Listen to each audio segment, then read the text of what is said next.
હજી તો સ્ટાર્ટ થયું છે ને, તપાસની શરૂઆત થઈ છે. આરોપીઓના જામીન આરોપીઓના રિમાન્ડ મંજૂર થયા છે.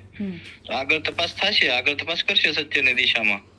તમને વિશ્વાસ છે ને કે તપાસ સરખી થશે? હા, એ મારા ભાઈઓ, મારો સમાજ મારી જોડે છે, મીડિયા મિત્રો સાથે છે, જે કઈ સત્ય છે બહાર લાવે છે.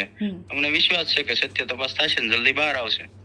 થોડા દિવસ પહેલા જ્યારે સુરતથી બધા આગેવાનો, ઋષિ ભારતી બાપુ ને બધા હોસ્પિટલ આવ્યા, ત્યારે જ્યારે હોસ્પિટલના પટાંગણથી આખું ભાષણ ને બધું કરવામાં આવ્યું, એમાં એવું કહેવામાં આવ્યું કે કોળી સમાજના નેતાઓ ઉપર પણ અમને ભરોસો નથી, એટલે સીધી વાત હીરાભાઈ માટે થઈ રહી હતી. ચૂંટણીમાં બતાવી દઈશું એવી વાત પણ કરવામાં આવી.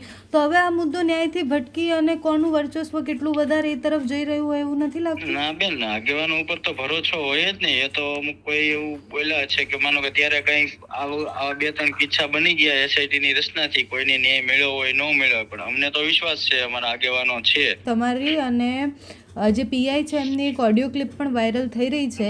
પીઆઈ સાથે એ સમયે શું વાત થઈ હતી? પીઆઈ ડાંગર સાથે જે મારે ઘટના બની છે, જે કઈ બની હતી, મેં બધી એને સંપૂર્ણ વિગત એને પહેલા જ આપી દીધી હતી. મારે ફરિયાદ લખ્યા પહેલા શું બનાવ બન્યો છે.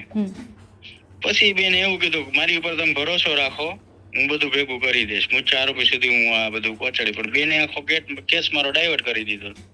આખો સમાજ અત્યારે લડી રહ્યો છે તમારા માટે. આગળ જતે એવી સંભાવના ખરી કે સમાધાન થાય? કારણ કે બહુ બધા કિસ્સાઓમાં એવું થયું છે. નહીં, અમારે સમાધાન આજે નથી કરવાનું, કાલે નથી કરવાનું. મોરારી બાપુનું પણ નિવેદન આવ્યું હતું આના પછી. એક મોરારી બાપુ આવે તો અમારે સમાધાન નથી કરવાનું.